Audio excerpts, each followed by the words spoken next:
Sandy, Al, Bucky, and Linda. But anyway, and sorry guys, I had to just bail out of there because you guys kept going on one topic after another and I was getting involved, and then, so let me just do this before it gets so late.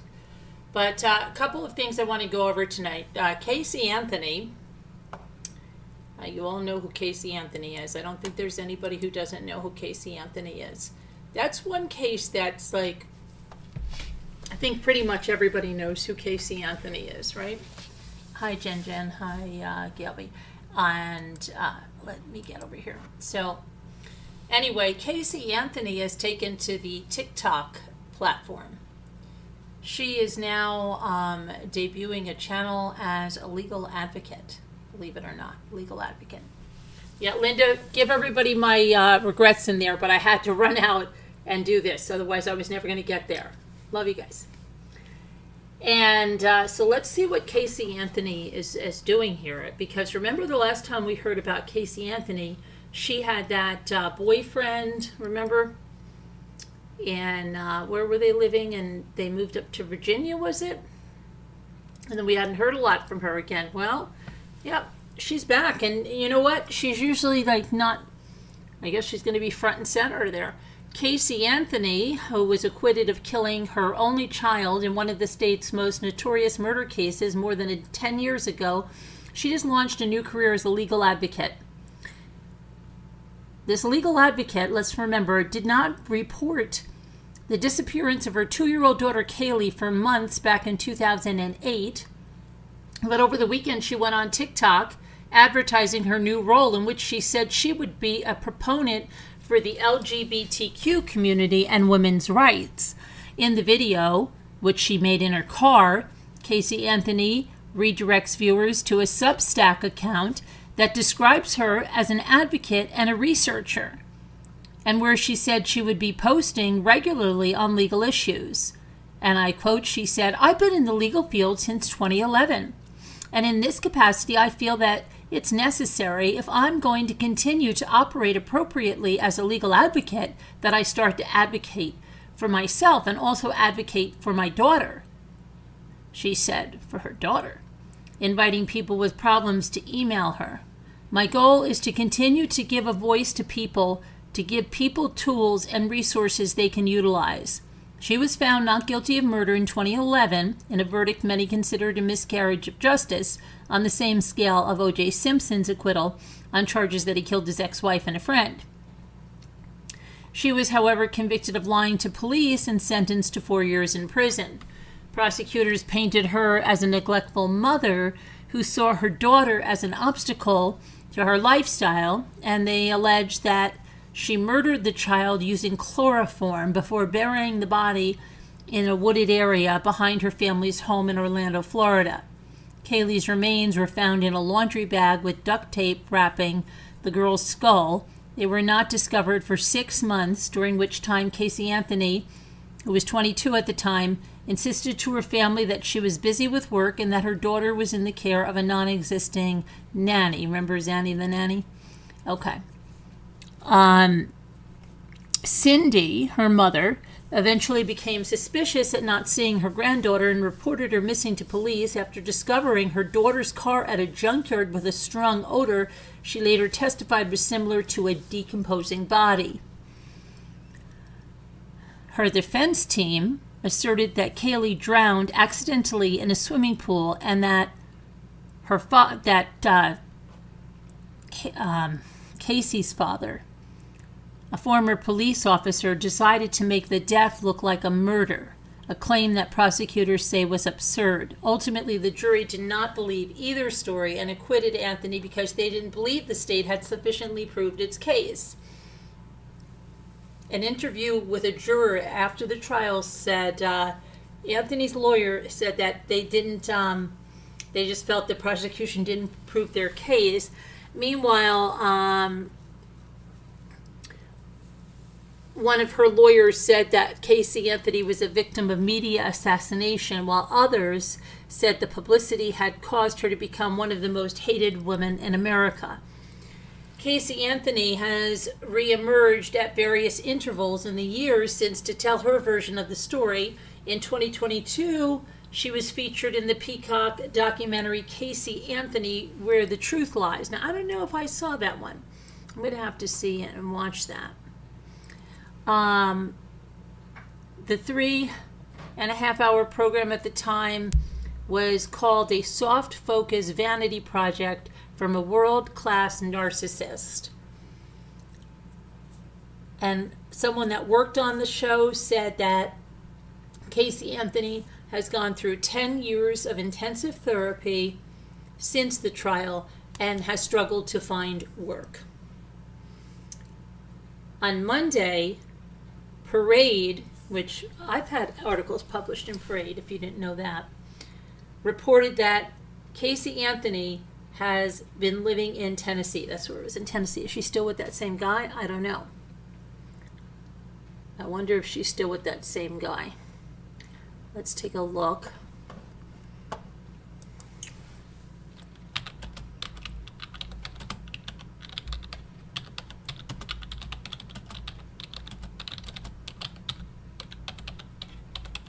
No, her boyfriend. Okay. Okay, it says no. She is. They have parted ways with her married boyfriend. You remember I had told you about that. So that's done, deal. It looks like in November of last year. It says Casey Anthony split from her married boyfriend after growing tired and restless of the forbidden fruit. She gets bored easily, says a friend of hers. It was very exciting when he was married because he was the forbidden fruit. But once she had him, there was nowhere to go. What was she going to do with him? She grew tired and restless, so it was time to move on. They met at the gym, blah, blah, blah, blah, blah. Let's see. So I don't know if she's with anybody new now. It says she will 100% find someone else to date. But that was back in November. So I wonder if she's with anyone else now.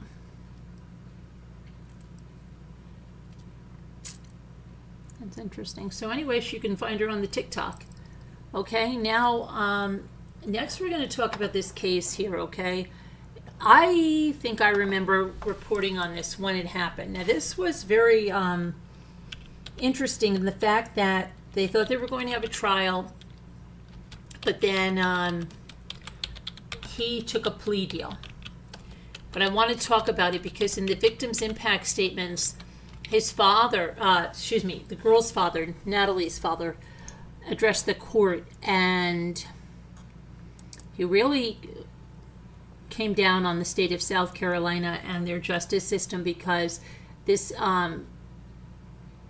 young man has been out on bond for 600 and some odd days, and they don't feel that's right. So anyway,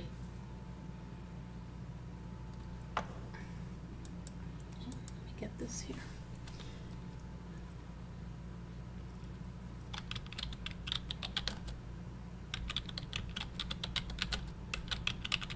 So this was a senior class trip to Myrtle Beach. And this is Blake William Linkus.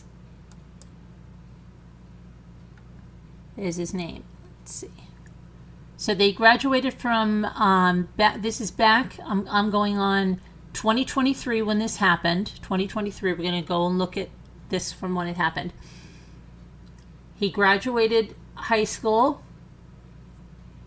in 2023, and he allegedly strangled her. He was her ex-boyfriend on a senior trip to Myrtle Beach, South Carolina. So it was Natalie Martin was her name. And she was staying with friends, including her ex-boyfriend, Blake Linkus, at a holiday apartment rental on Mason Drive. The trip took a tragic turn on June 6 when Linkus allegedly attacked Natalie Martin. Now, what triggered it was texting with someone else, but they were already exes. Blake William Linkus did with malice aforethought cause the death of Natalie Martin. The incident report says the defendant did so by manually strangling the victim. Linkus was arrested on June 8th of 2023 on one count of murder and was being held at the J. Reuben Long Detention Center without bond. Martin's friend, Brooklyn Farrell, and she made a victim's impact statement today, she launched a GoFundMe to help raise money for Natalie's funeral expenses, and she said that Martin and Linkus had been in a relationship for several years but split up recently. They both graduated on May 26, 2023 from Philo High School in Duncan Falls, Ohio. Her mom's Facebook page features photos of her in a yellow gown and matching cap receiving her diploma.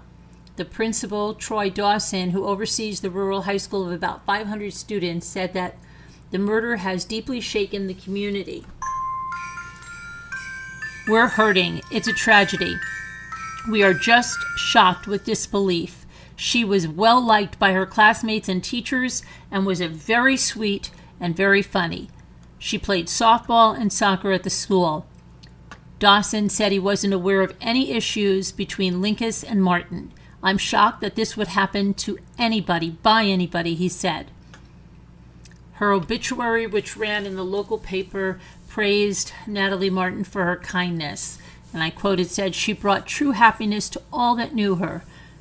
She had a free, pure, and wild spirit and a contagious laugh, a personality out of this world that could bring anyone out of their darkest of days.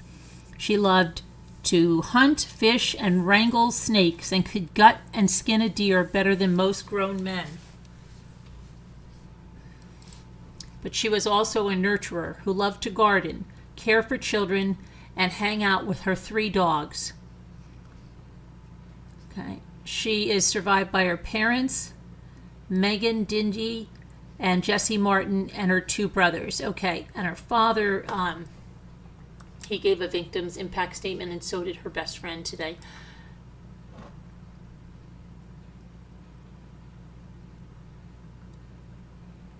But I want to go through this just a little bit so you know a little bit about the case. So now, going to another one. Police allege that Blake Linkus, 18, strangled his ex-girlfriend Natalie Martin, also 18, while the two were on a post-graduation trip in Myrtle Beach, South Carolina. The teenagers had just graduated from Philo High School in Duncan Falls and were staying in a South Carolina rental with a group of friends. See, I thought this was a class trip, but it is not. It's a graduation senior trip, but it wasn't organized by the school. Okay? So it wasn't organized by the school. It was a group of friends with a rental down there. Now, the ex, down there, it's kind of a little strange, but, I don't know about their relationship. At about 9 a.m., Blake came out. He had stabbed himself in the chest, and everyone got up and was freaking out and asking, "Where's Natalie? Where's Natalie?" Brooklyn Farrell, that's the girl that was in the court today giving the victim's impact statement, she said this, and she said she was one of Natalie's closest friends, and said that 2 of their friends attempted to give Natalie CPR, but it was way too late. She was cold and stiff.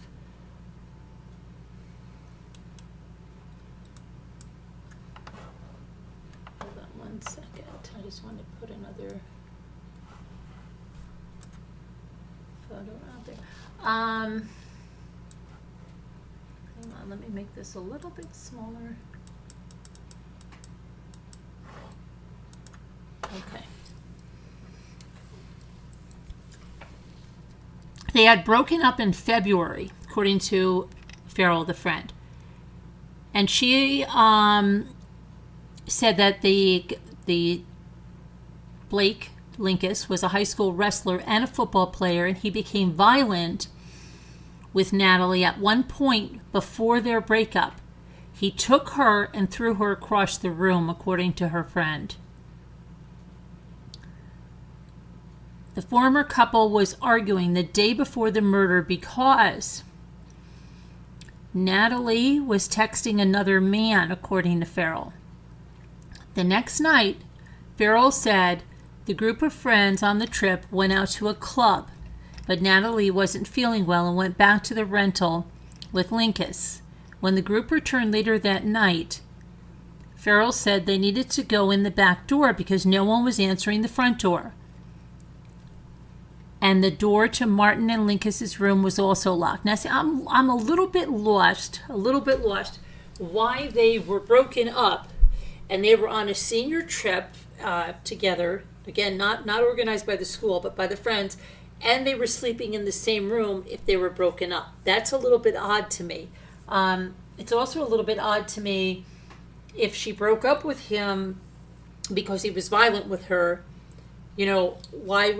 I don't understand why she would be going away with him unless they were getting back together. I really don't know, because it doesn't seem like there were that many people on this trip. So that's a little bit, I don't understand that so much. And maybe we'll go on to understand a little more. The other thing I have is that today in court, his defense attorney was saying that he's never been in any kind of trouble, and he started talking about the alcohol, and the alcohol being something like a factor of what made things go out of control. Okay, so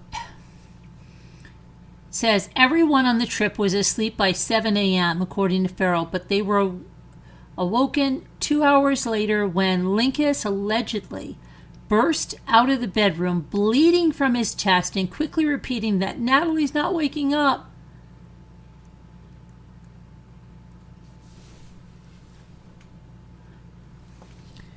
Let's see. Okay, let me go back and see if, because I'm just trying to comb through this to see what we can.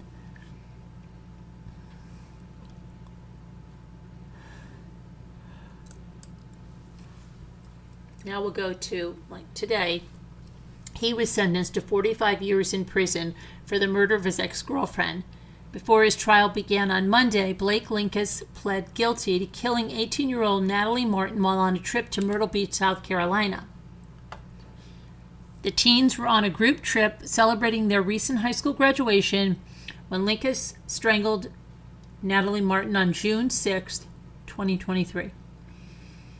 And that was over an argument, following an argument of her texting another man. In court on Monday, prosecutors say the former couple had broken up weeks before the trip. Other members of the group said that Linkus tried to take his own life after he killed Natalie. While awaiting trial, Linkus was released on a $150,000 bond and the condition that he undergo a mental health evaluation and waive extradition to be on house arrest at his parents' home in Ohio. He is 20 years old now. He was facing up to life in prison if convicted.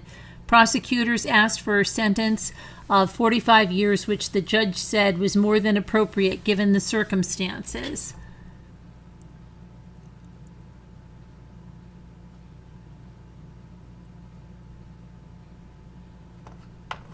Okay, and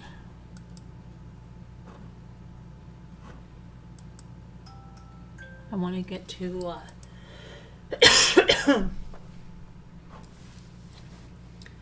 the victims' impact statements. Were really the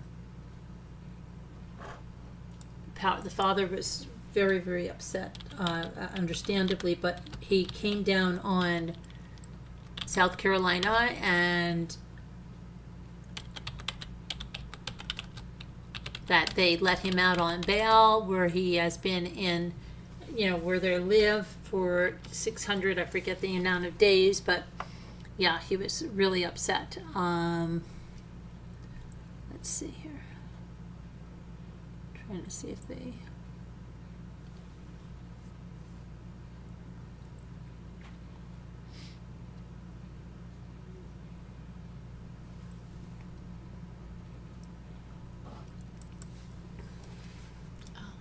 Sorry.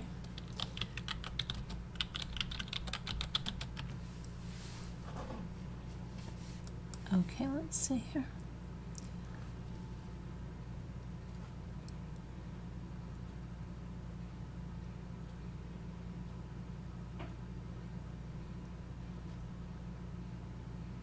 Trying to see about the father here. Jesse Martin minced no words in a victim's impact statement on Monday. Linkus, he said, wrapped his greasy, cowardly hands around her neck and he strangled the life out of her.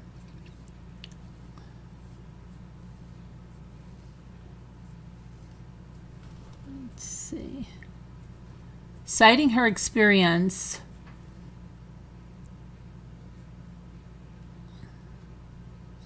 Jefferson emphasized the inherent brutal nature of this cause of death. Manual strangulation takes an inordinate amount of force. She acknowledged mitigating factors, including Linkus being on the autism spectrum, which affects one's ability to comport their behavior in regards to explosive anger.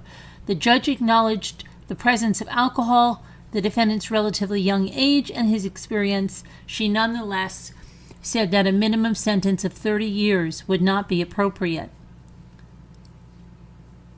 Natalie Martin's friend Brooklyn Farrell said that Martin and Linkus had been a couple for several years until breaking up at the beginning of the year. The two stayed friends, however, and both students attended Philo High School in Duncan Falls, Ohio. They graduated on May 26 of 2023 and went to Myrtle Beach for the senior trip. Farrell said she attended a separate senior trip to Florida. As if she wasn't even on that one. See, it gets weirder and weirder.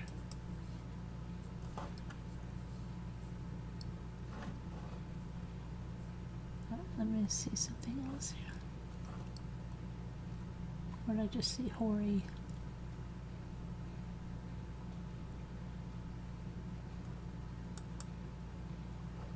Okay.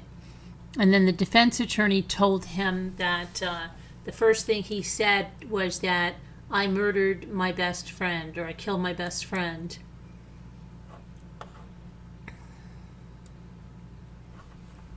Here's a picture from court today.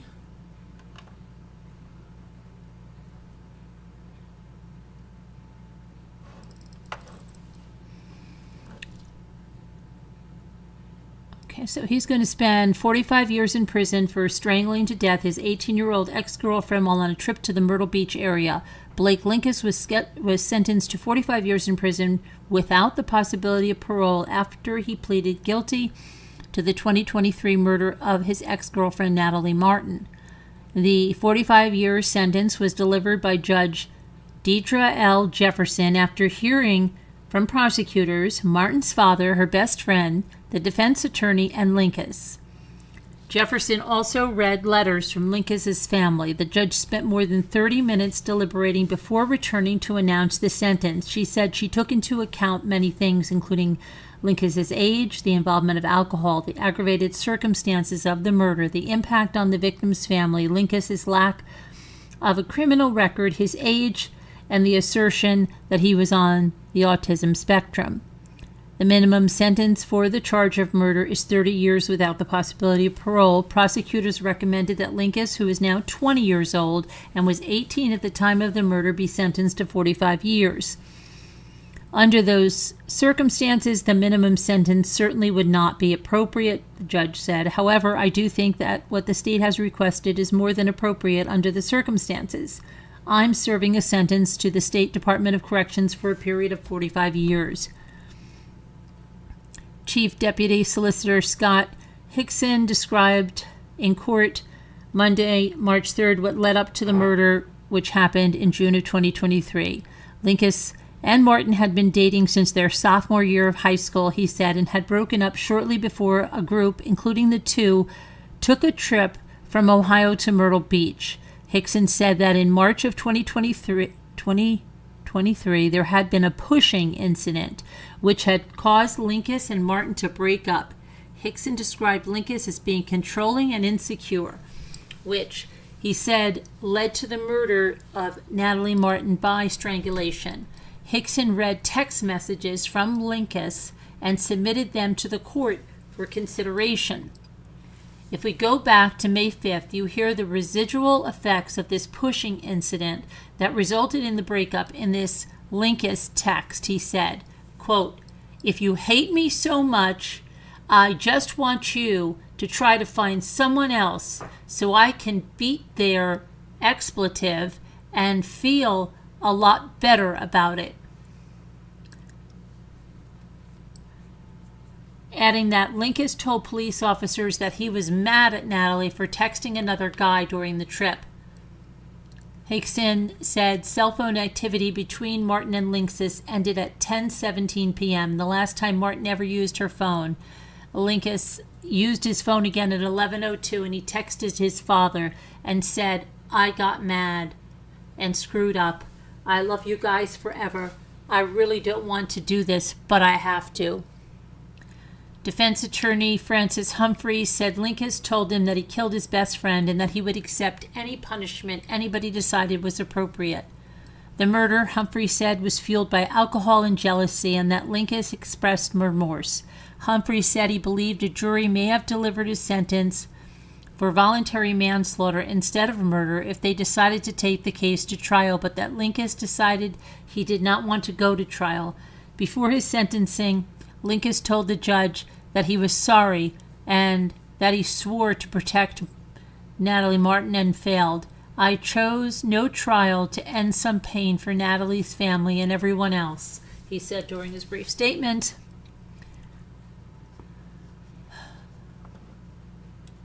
And here is Natalie's father. They had a very poor audio system, which is like just ridiculous. This is the prosecutor. This is her father.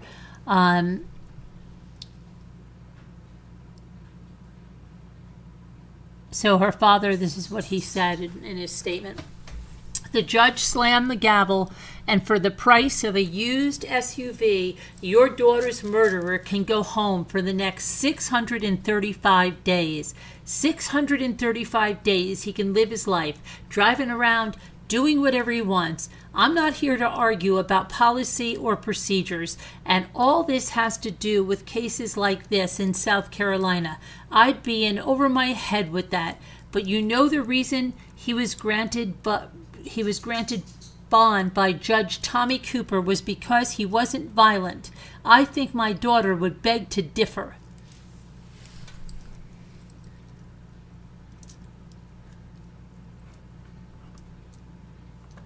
So, yeah, that was quite a scene in the court, but, definitely high whisper to me.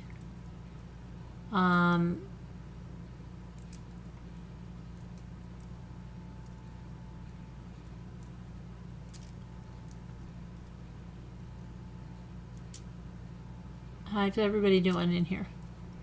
Okay, so yeah, I don't know if any of you watched this. I know Linda watched with me today. Hi, easily distracted. Did I say hi? Mike, hello there. How are you?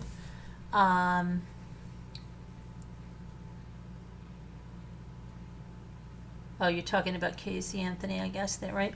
Okay, yeah, so we got this guy here. I mean, not the guy on the screen, that's the father, but I mean the one that strangled Natalie Martin. He's going away for 45 years, and yeah, very sad. Okay, now we're going to go back to Monica Sementilli. Now, there's a few things, okay, we have to talk about. We haven't talked about her trial in a little bit. So her daughter, Jessica, with a G, took the stand. She took the stand on Friday, and she was on the stand again today. Jessica, one of the bombshells that came out from Jessica, first, she's quite smug and quite full of faces, much like her mother. She has stopped talking to Fabio's sister, Morella. That's her aunt. And, what? Okay. her aunt. And today we heard a little bit more about what was going on. Now, Morella, Fabio's sister, I think feels that, do you even care that about your father's murder or something, right? So that she was saying that her aunt had called her some names, and then they said, in the redirected, wait a minute, you must have said some things too to your aunt, yes, and went back and forth. But one of the things that she brought out was that one morning, okay, and this is when Fabio was alive. Maybe he was traveling when this happened. But Fabio and Monica slept in separate bedrooms. So one day, her daughter went into her mother's bathroom to get, she thinks maybe it was mascara that she was going in there to get. And as she came out of her mother's bathroom, she noticed Robert Baker was in her mother's bed. Okay, and so today, Deborah Obad, who's a neighbor, it came out that, did you tell Deborah Obad that your mother told you not to tell your father?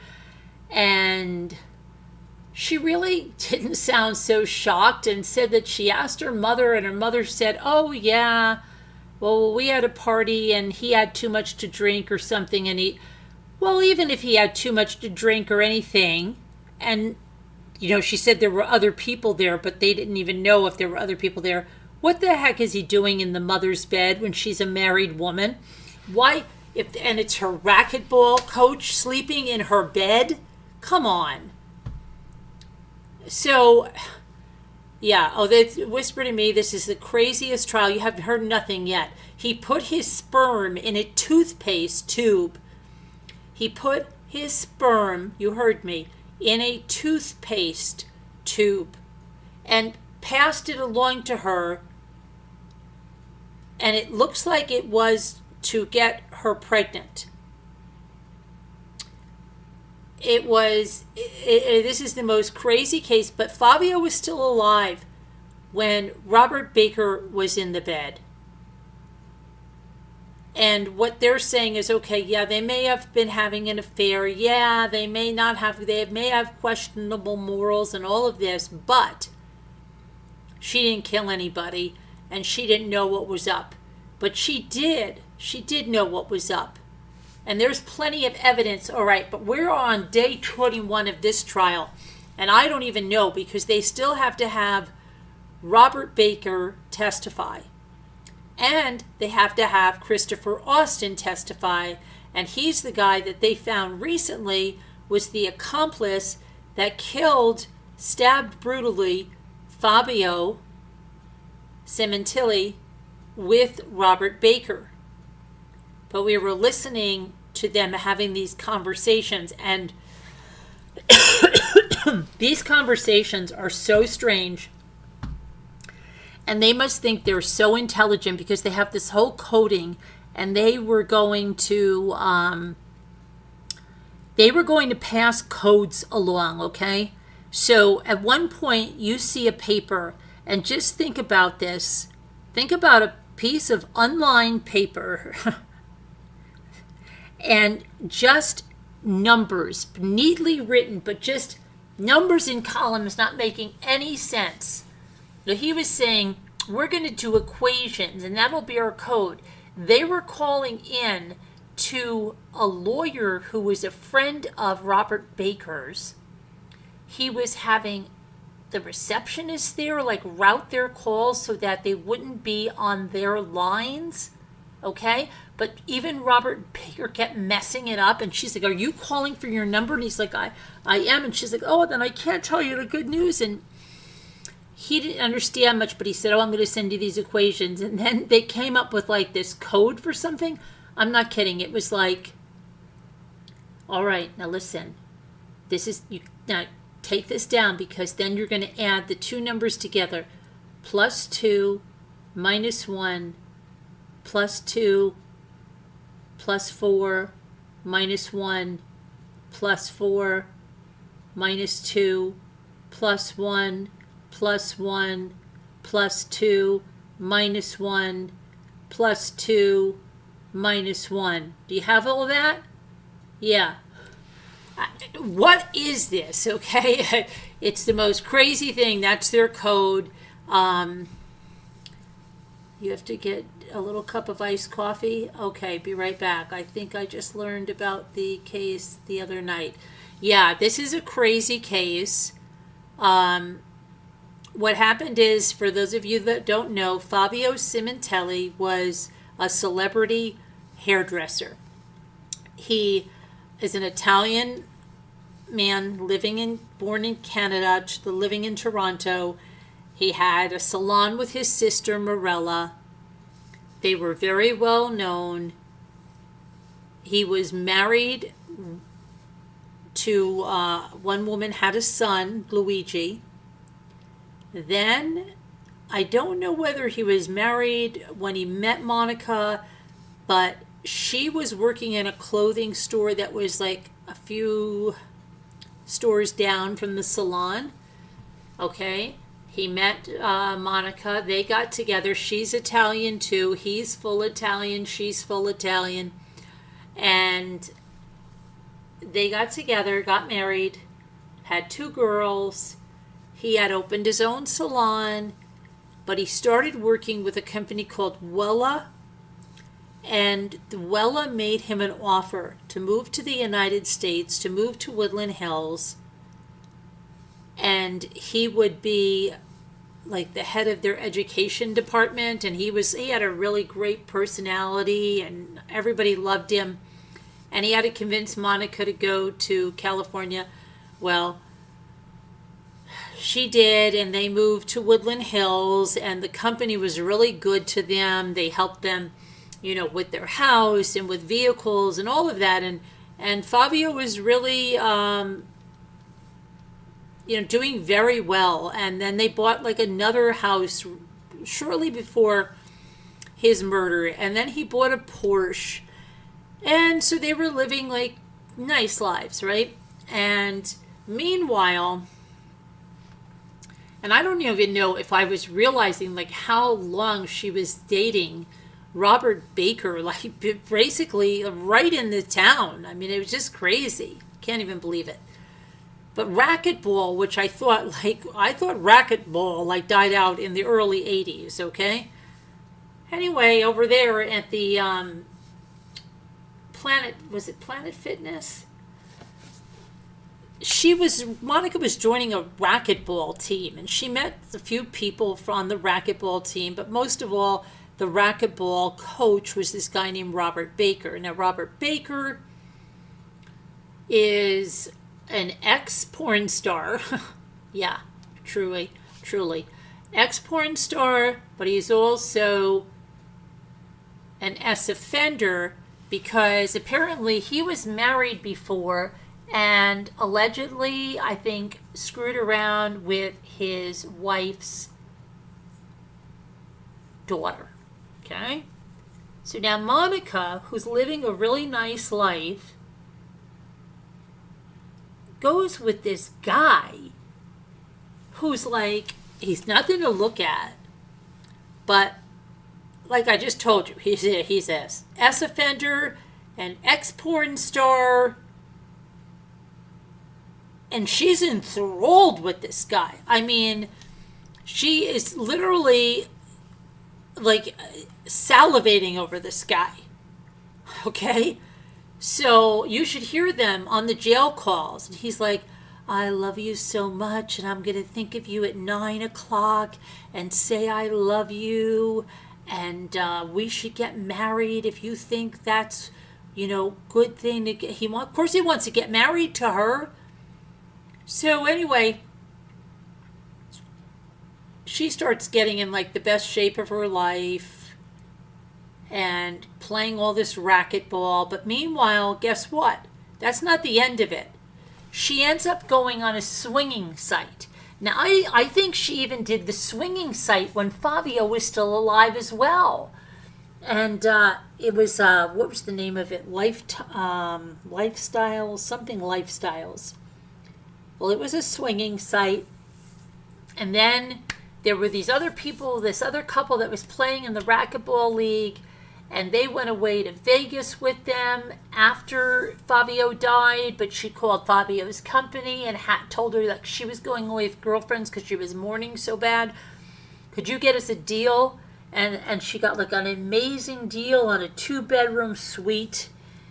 And she went with this couple. Anyway, Fabio was killed in January. I think it was the third week of January. And she was not arrested, nor was Robert Baker right away. And she did so many crazy things after that. Like she first said she went to the Ford dealership and she told them, Fabio has a Ford F-150 and I can't give it up. I can't give it up. It has his smell in it. My daughters don't want to give it up. What can we do? What can we do?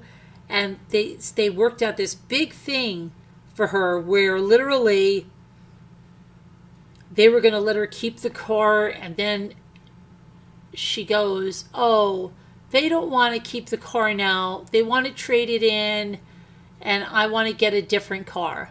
And she ends up getting a Mustang GT with every bell and whistle on it, and then proceeds to tell everybody that she threw a giant fit at the dealership. It's how she got such a great deal, and she really played the grieving widow, and she was like making a mockery of it. So that was very odd. And then she is going out, once Fabio was killed, she was going out to places with Robert Baker. She told her daughter she was doing karaoke and this and that, but no, this was insane. And she went to Vegas 2 times. She went to Myrtle Beach with Robert Baker. And meanwhile, her daughters are texting her. And everybody's saying, my gosh, right? Because if they don't know who did this, who murdered Fabio in cold blood right on his, back patio by the pool, how could Monica just be going off and leaving the girls home alone? It was crazy. So anyway, they thought they were like so smart, but the cops were doing all kinds of things. They told Monica that we don't have any DNA evidence, but that was a lie. And they told her that we think it's the knock-knock burglars. Now, there were these burglars called the knock-knock burglars, and they would knock-knock, they would go in, they would take some things, and they would run out. But this isn't that, because they didn't even steal anything except maybe some gold coins or something of Fabio's. But only one room had anything that was staged to look like a robbery. So anyway, they're watching them, they're surveilling them, and they see that when they're surveilling them, that Monica and this guy Robert Baker are romantically involved, right? And the other weird thing was that Robert Baker went to Fabio's wake. Well, they call it a wake. It was held at the Sementilli's house, and it was mostly in the pool area because that's where Fabio liked to hang out, and so they had like a shrine on his chair, and it was people from Wella that were there and friends, and Robert Baker attended. And he stood out like a sore thumb, but people also saw that he had his finger with a Band-Aid on it, that he cut it. Now, when he was asked about that, they said that it was a racquetball accident, that she hit him or something with the racquetball paddle. But then there was also something where he said that he knocked it into a door, closed it in a door, something to that effect. And it was just a bunch of junk.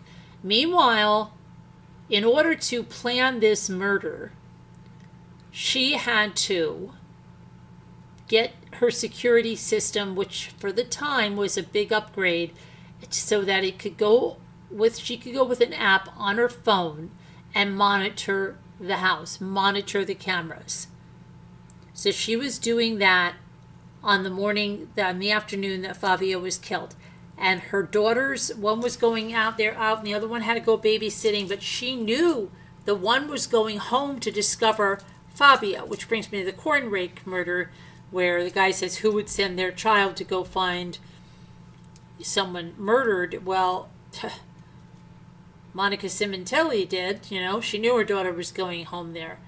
And that's when that happened, and Robert Baker had driven a car with Christopher Austin, and they kind of jogged up the hill, went in there, did what they had to do, and then they grabbed some things. They got into the Porsche of Fabio's, but then they left that somewhere nearby, but there was blood in there, which happens to be Robert Baker's. But they kept telling Monica they couldn't get a match on the blood.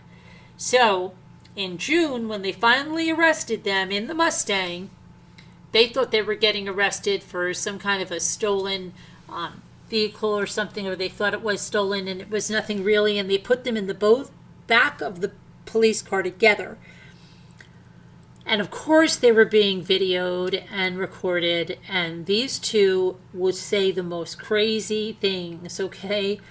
He's like, don't say anything, and then he's saying, you didn't do anything though, I will always defend you on that, don't worry about that. He was leaving what they call kites around.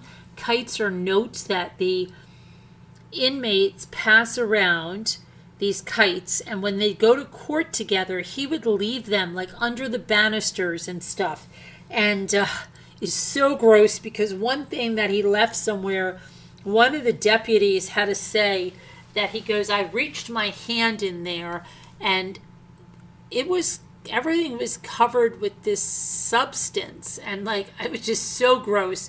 But then this toothpaste tube, and it was hard to hear the conversation, but Elle said, I think they were trying to get her pregnant. So I do want to see if that is really the case, that that's what that sperm in that toothpaste tube was. Let me just see here.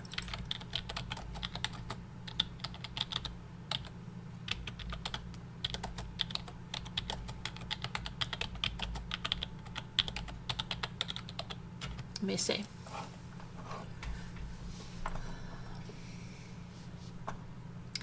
Okay, Robert Baker's sperm cells were found in the toothpaste tube, recovered from the jail.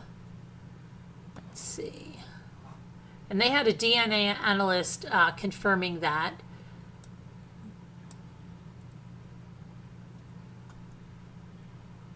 Let me just see. I just want to see if it was the... Today, jurors, actually, today is day 22. I'm sorry, I have day 21. Today is 22. I'm very, very sorry. Jurors heard jailhouse phone calls and conversations between Monica Sementilli and Robert Baker. Jessica told law enforcement that her mother told her that they killed him during an interview on the night of the murder. She clarified that she thought her mother was referring to the knock-knock burglars.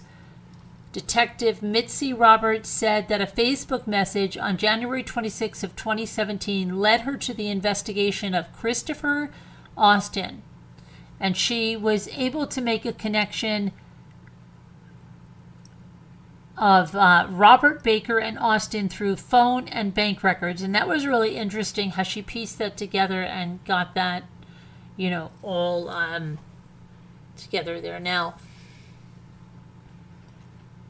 And actually, I'm okay, because I am talking about day 21 and 22.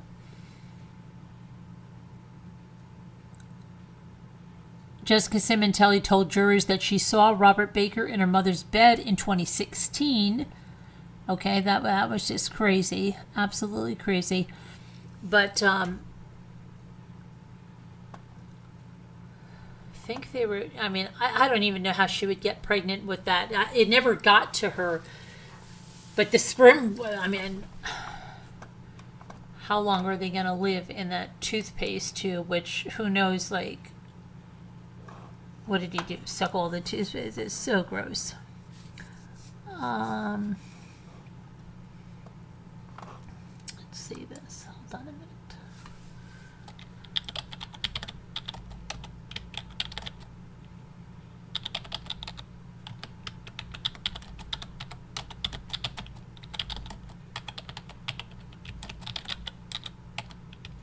And I'm trying to even see how old Monica was at the time.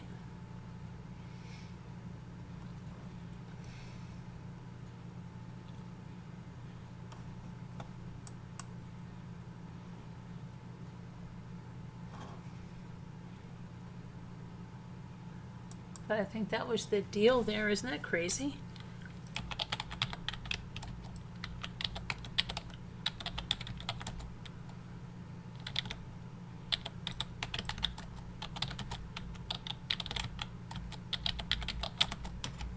Let's see here.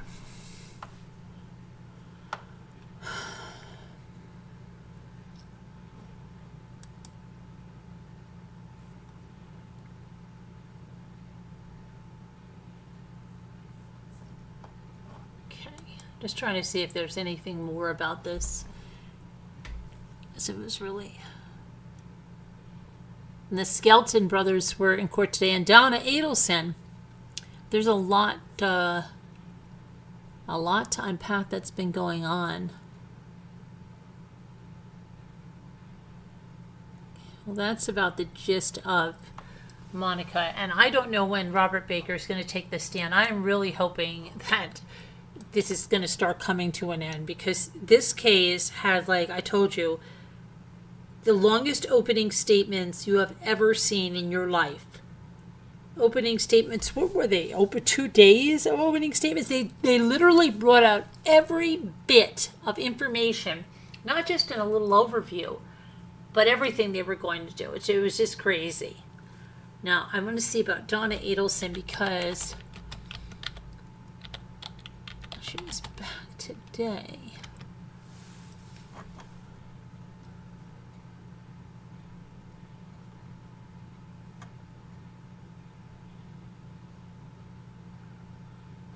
I thought she was back on today. They had something, right? Because there's only so much I can... I said, I have to watch that. It looked like it was live. Her motions hearing. Let me see. And she was saying that she couldn't take it, and she was describing that whole thing where she was brushing her teeth, and that other inmate took her arm and put it behind her back and all that stuff. Yeah.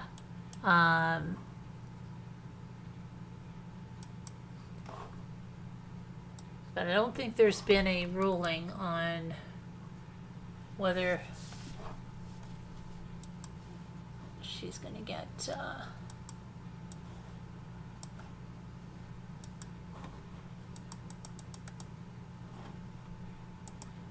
her bond. But there's Donna there. And let's see what else is up.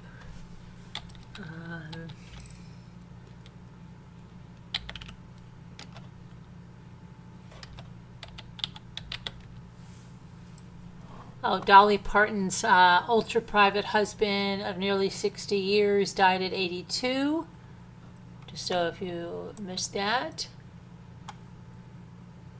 Okay, and then about these Skelton boys, and I think we have discussed these boys in the past. There is something that was going on today about that. Let me just pull that over.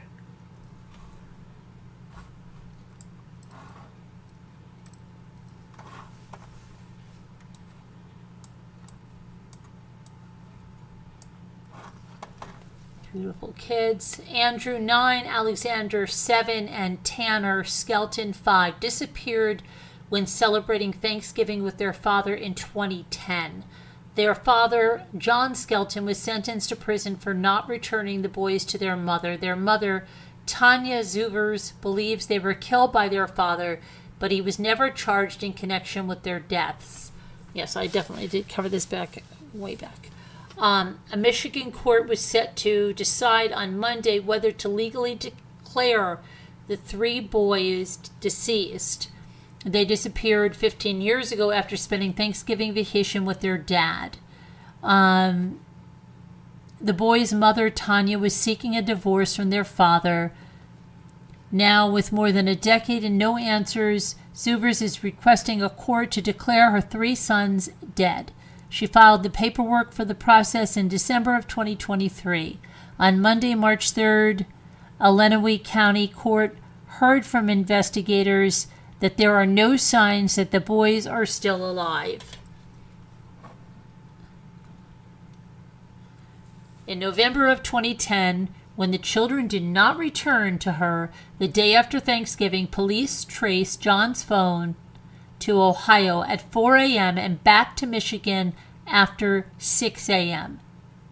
Detectives made an ominous discovery at John's home while he was in the hospital for an ankle injury the same day.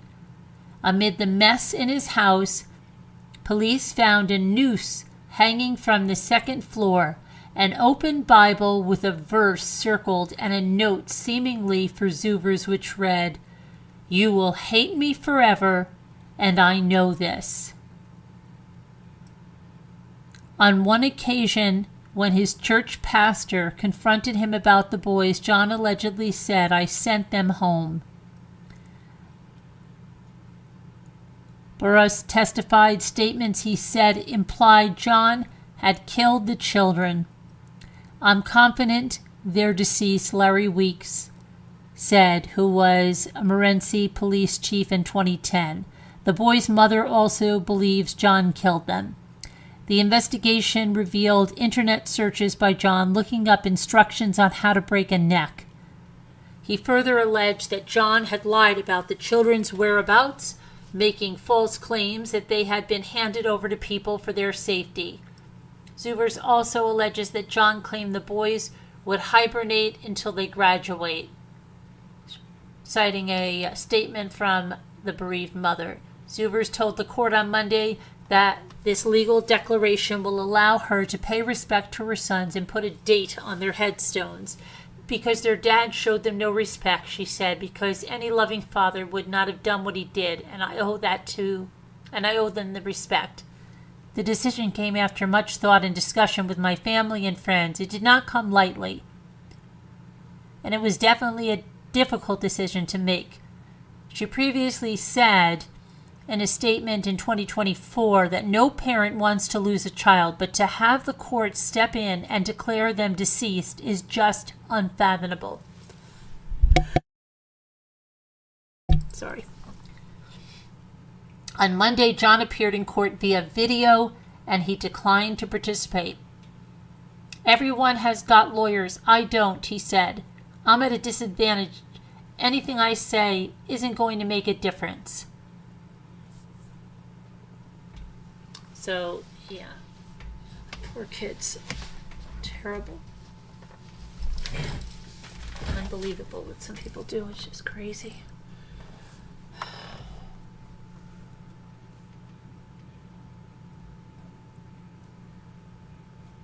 Okay, let's see here.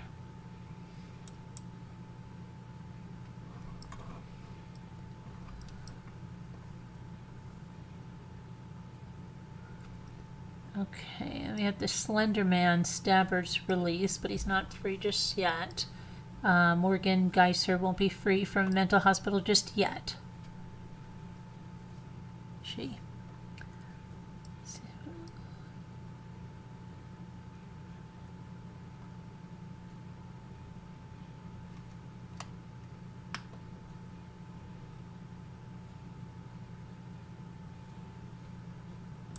Then we have these two here, not the way to get on a flight.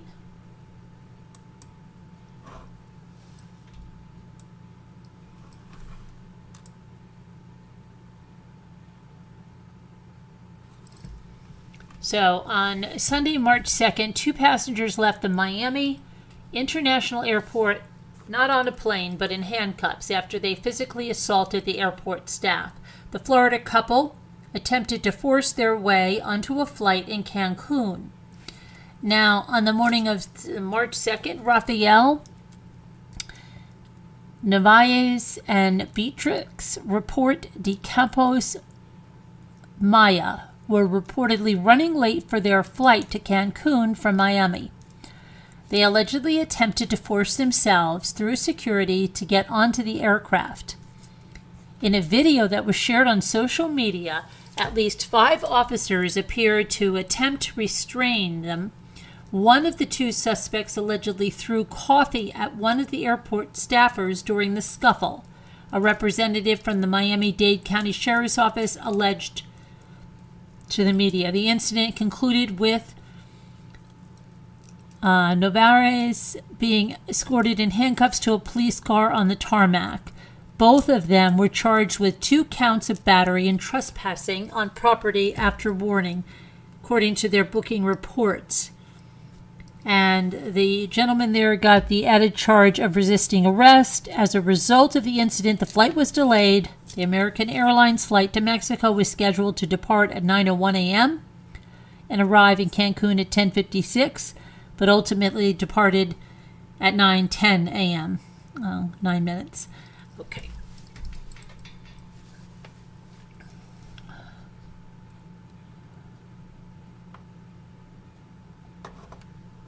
All right, so now let's see.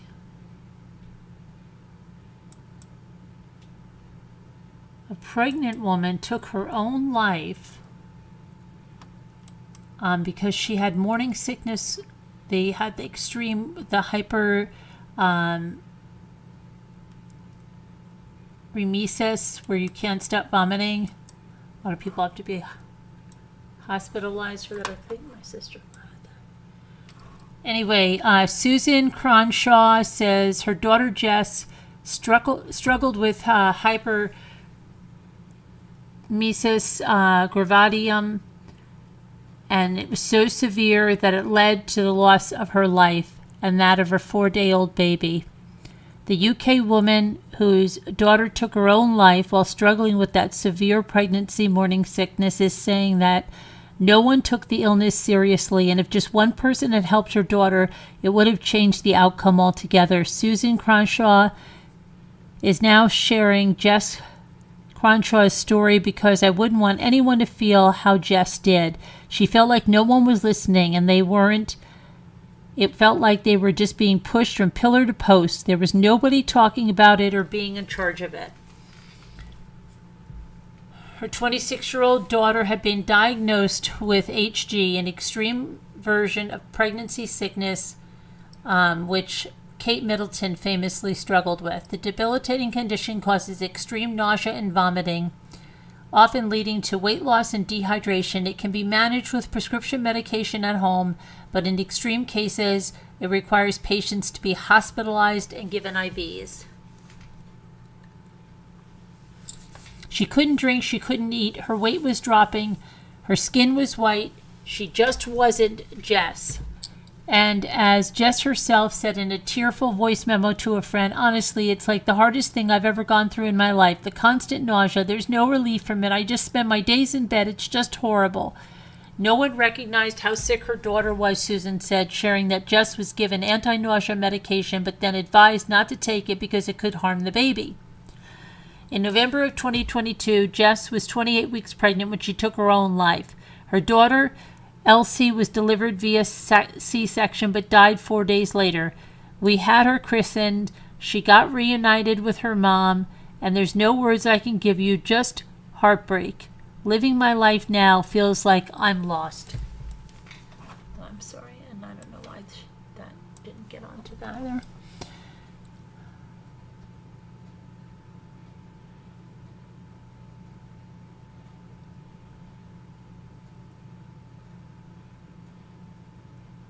An inquest into Jess's death concluded that feeling unheard contributed to the deterioration of her mental health, and that was that she was given incorrect guidance to stop the anti-nausea medication. The inquest also noted that Jess had not been referred to any mental health services or support. Yeah, so not good, but she's speaking out now to help other people to be heard, right? Okay, let's see what's going on here. Okay, oh, and I'm sorry, there was a super chat. I missed that before. Hi, Prime Objective. Hi, Astro from Space. Who gave me the super chat? Let me see if I can find out on my end over here. I'm so sorry. I heard the music and I meant to go back and look, and let me see. I'm very appreciative whoever gave that. Let me take a look.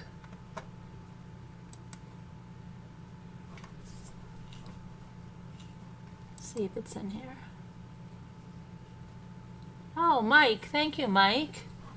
Very appreciated. Thank you very much. Sorry that I didn't see that sooner. Okay, I got it. You're a little off tonight. Sorry, everyone. No, you're fine. Okay. No,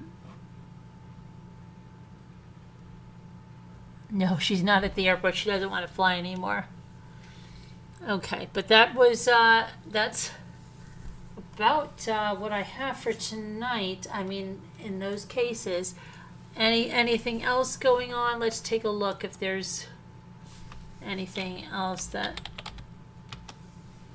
tomorrow's going to be another day with that trial, and then also that corn rake trial, which today was just ridiculous.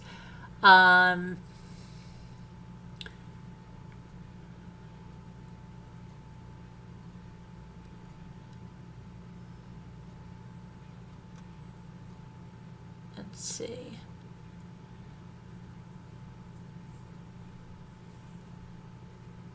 California man charged with murder after mom's body found in the trunk of her car. Yikes. No bond for the Utah woman accused of killing the National Guardsman husband in his sleep. Was this another Mormon murder? Jennifer Gledhill. Yes, we saw this today. It went to this trial. Oh, wait a second. Let's see what the Gledhill case. Let's take a look at this because this is out there, and I believe it is another Mormon murder.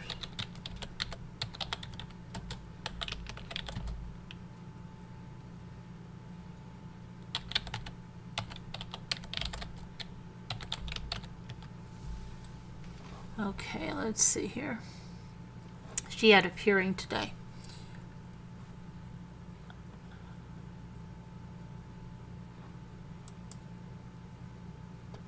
Okay.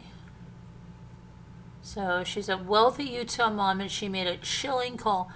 Oh, we definitely covered this one because I remember this picture. So let me put this up. Okay, let's see what's happening. You know what? It's so weird because you had the Jody Hildebrand thing and this very patriarchal Mormon society, and then it's like what Kevin Franke said. All of a sudden, these women it became like a man-hating club and everything. And I don't know what's going on with them because they're like just killing husbands left and right, and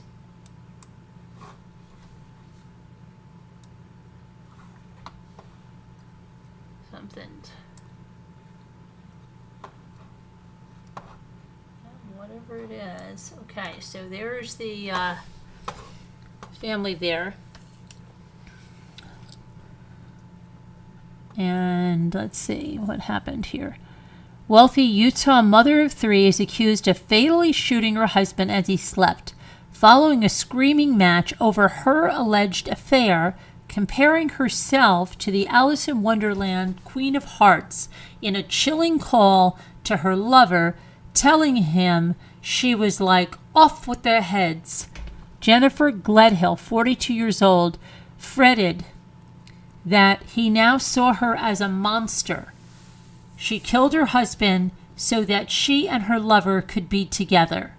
Yeah, how's that going to work there?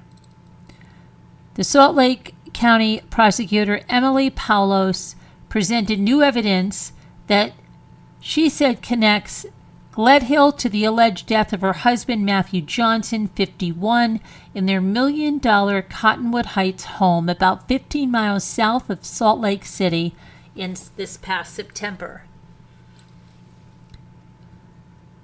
Right before Gledhill reported Matthew missing, the informant, who was her lover, recorded a phone call with the defendant. In the phone call, Jennifer Gledhill apologizes for telling her lover about what happened. She tells him to not think of her as a monster and to remember who she was before she opened her mouth. The other man, who has never been publicly named, told her he was frightened by what she told him before asking her if she would object to being killed. Not if I deserved it. I always preached that I was like the Queen of Hearts in my past lives because I'm like, off with their heads. She replied, I'm like, if we could just round up the scum of this earth and put them on an island or just kill them all, I could ship-shape this country into a good place. Gledhill then told her secret lover that the fact that he was even scared of her broke her heart, saying, wow, if you think I could even hurt a fly. She allegedly added, like he is. He's not a person. He wasn't a person anymore. He wasn't Matt. Prosecutors noted the conversation was important because up until that moment, her husband had not been reported missing, yet she was referring to him in the past tense. Gledhill is accused of fatally shooting her husband following a night of drunken sex in their Cottonwood home in late September after they got into an argument when he confronted her about her alleged affair. She allegedly then disposed of his body and reported him missing on September 28th, 8 days after the alleged killing. She was only arrested for murder and obstruction of justice after her alleged affair partner provided screenshots of their texts and audio of their calls. Despite ongoing searches, authorities have not yet found Johnson's body. Attorneys for Gledhill, who denied she committed the murder at a hearing last month, claimed the newly released phone calls were taken out of context. Despite the defense attorney's efforts, the judge denied Gledhill's bail. Okay, so that's what we were seeing.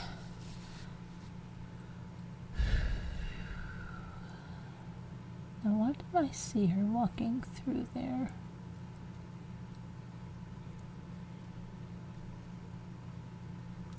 Here's a picture of how she looked. Now,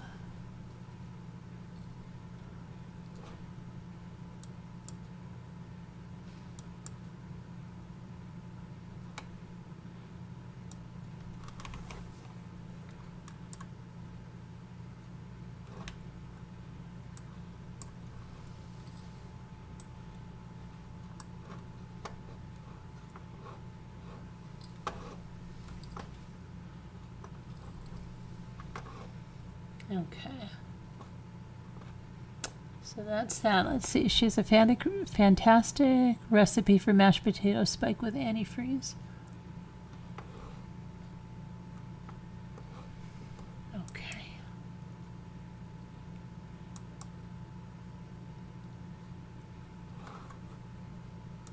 Let's see what else. If there's anything else to discuss.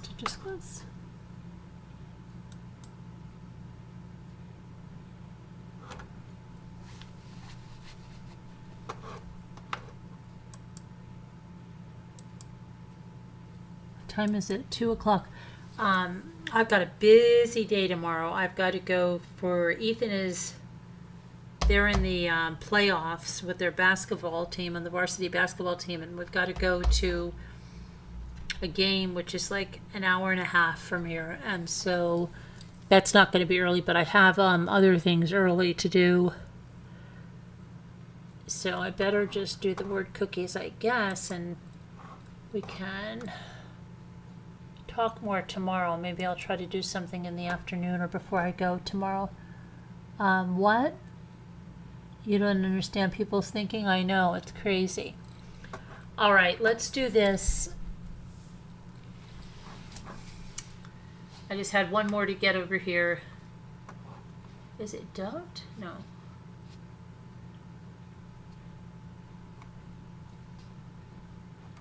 I don't know. Where's Murder of Crows? You'd know on that one, but we got to go to the home one and do the daily puzzle, right? Time for the daily puzzle to get our heads in a better place. Right? Right. All right. Daily puzzle. I feel like I just had this one. That was easy, right?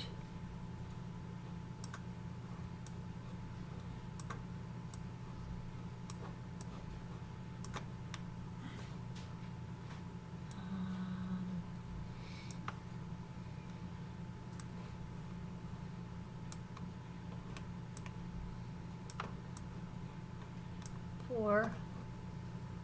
Okay, a do. That's right, right. Rod. Rob.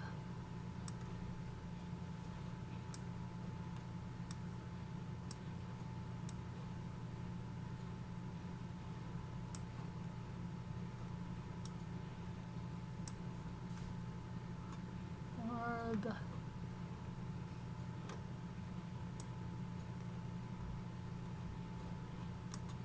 Oh, I'm not there.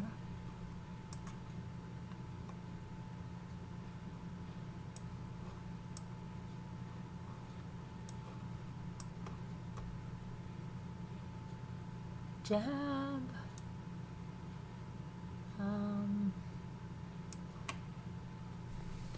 Okay, or, like an or you row with, right? Row, you both. Okay, now let's see.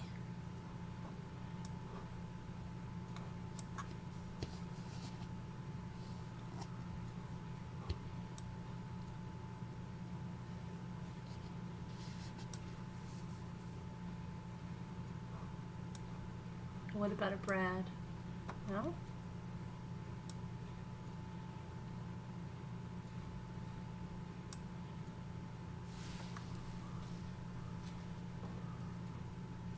A board we did.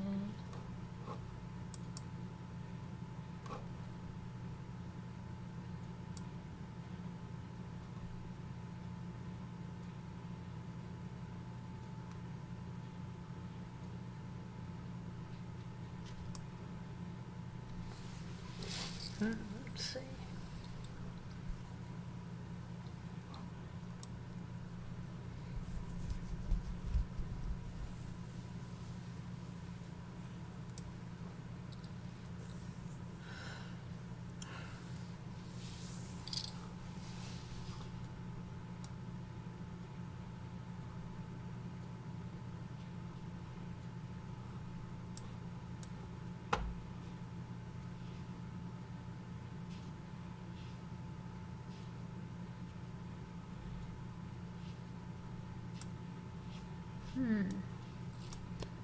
Drab.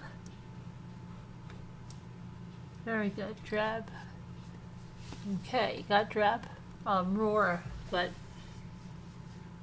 we don't have another R. Abroad. Hey, murder of crows, there you are. I thought you left us. I thought you hated us. I'm glad that you're back. Okay, let's see if we can get this one over here that I have. Real quick. There's one I have over here, this one right here.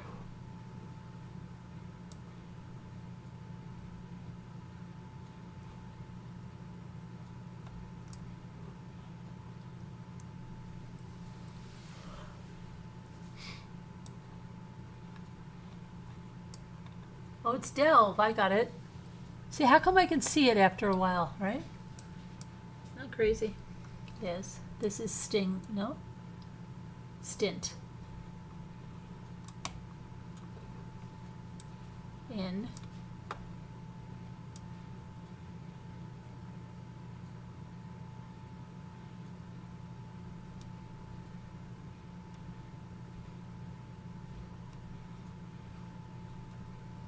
Instinct. Okay.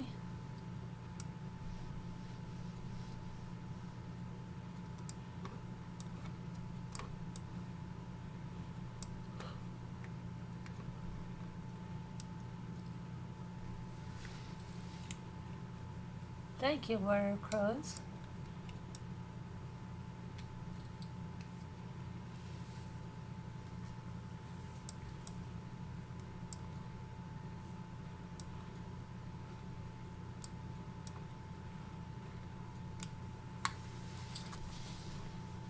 Okay.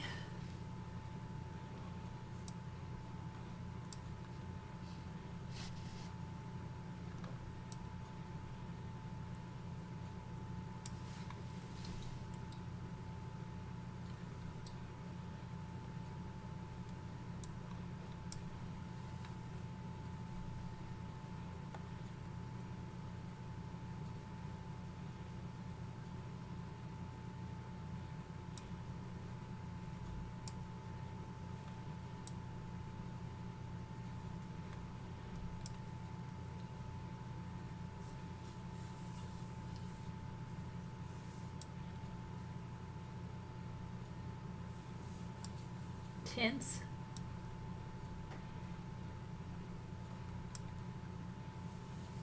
Did it.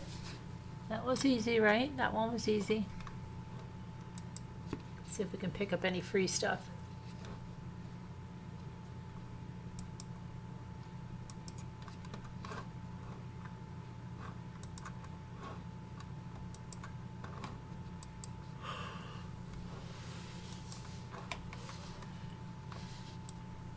Camp.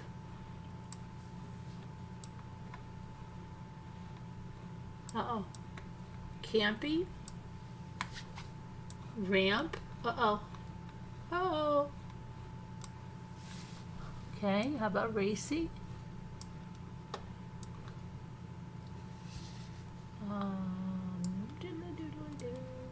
Ram.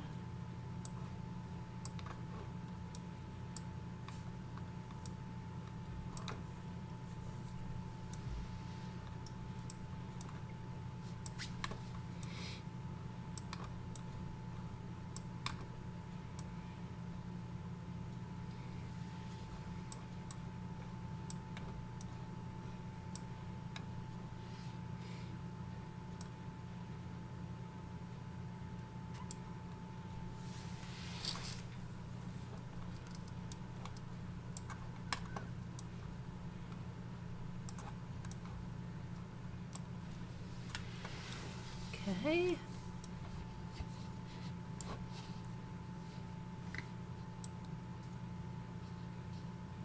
What do you have? Primacy.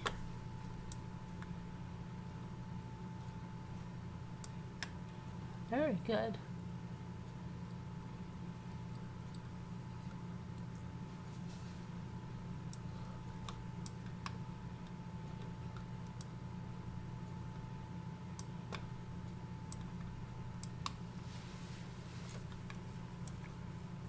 Oh, crimp.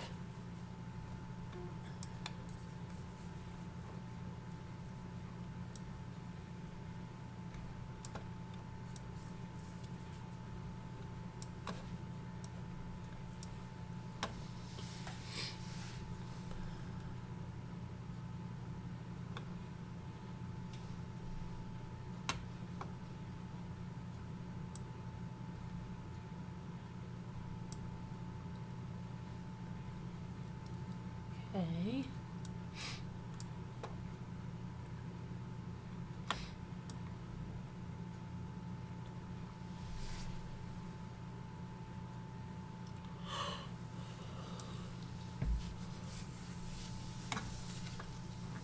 Yap, I think I tried Yap.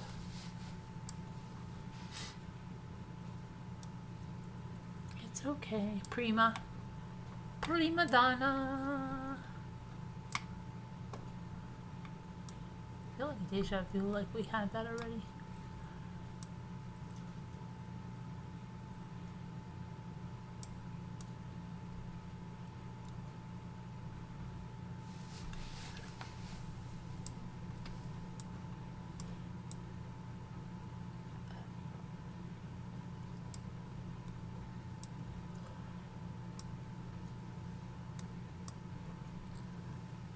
Cam. Nope. Prim. Carp. Okay, air and area, I have that.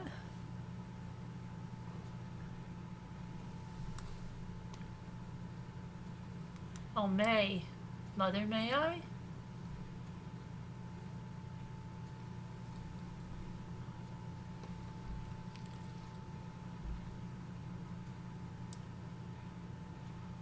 Oh, pay. I did pay.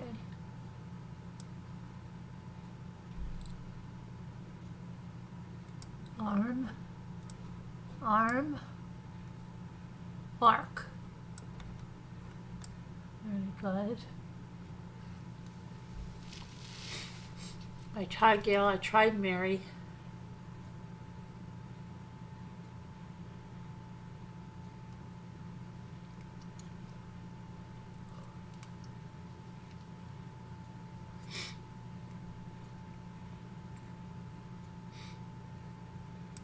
Oh, how about amp?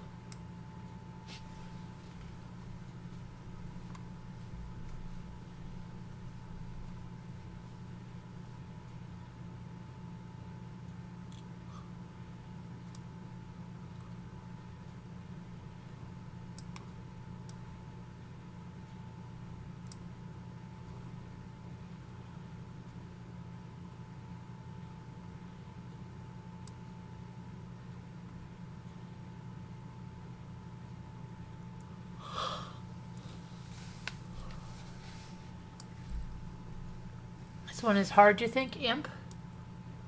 Don't be scared. It does say hard right up here. See this? Hard. It says hard.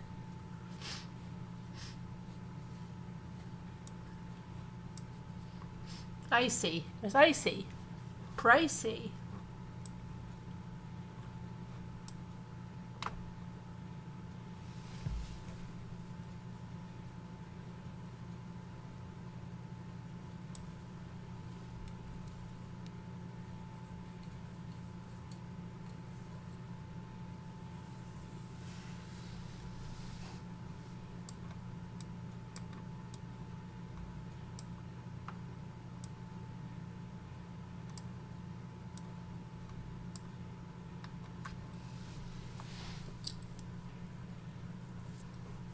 Oh, army. Army.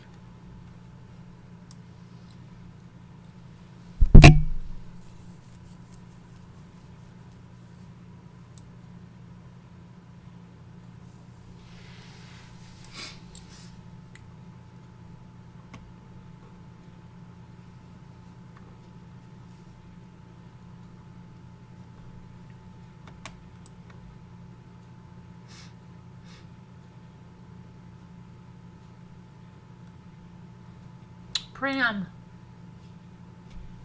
Oh, pray, pray.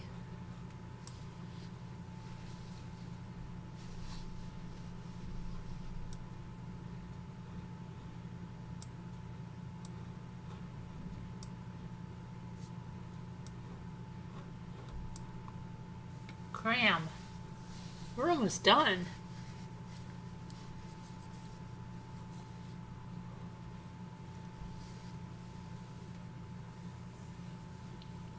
Oh, cramp.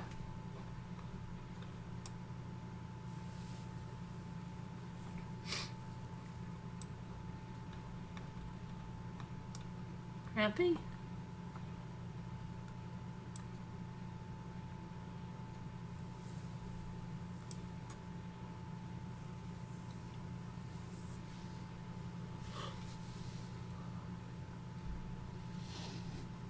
Piracy?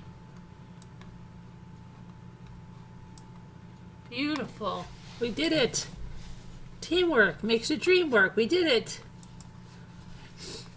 We thought it was going to be really hard, and we got it.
What is it? Bail?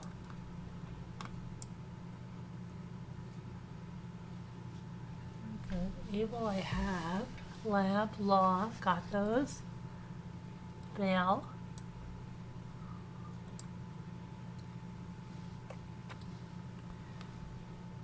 Okay.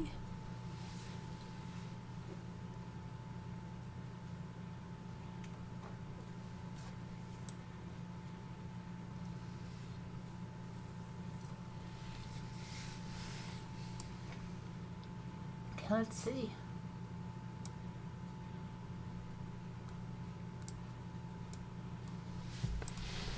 Huh.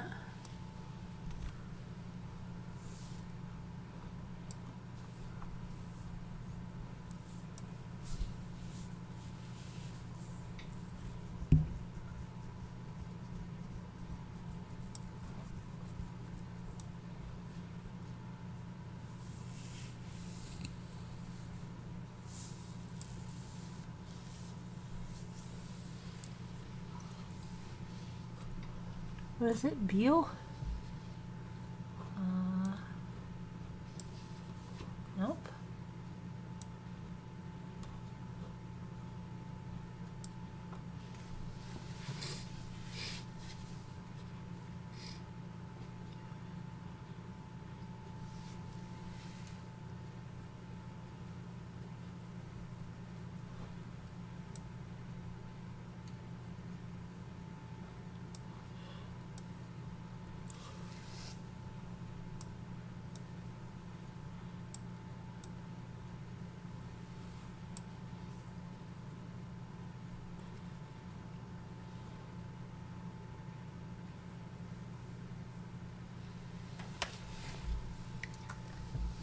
W-I-L-E.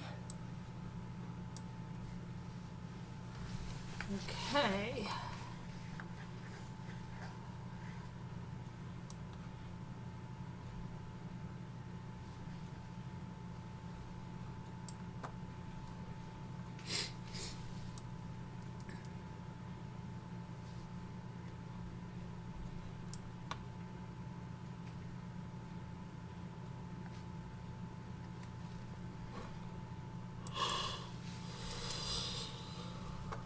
So sorry that I'm yawning like that. I hate to be doing that. It's so terrible. I'm so sorry.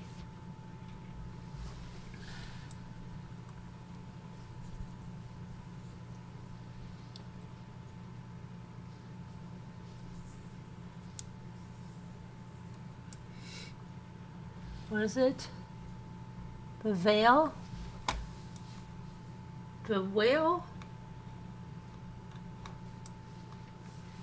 Wow, thank you. Okay, I think we should call it on that. It's a good note. Maybe tomorrow we'll go all the way to the announcement. I love you guys. God bless. I'll see you tomorrow. Thank you again, Mike, for the super chat. Good to see everybody. Have a great night. Love you guys. God bless.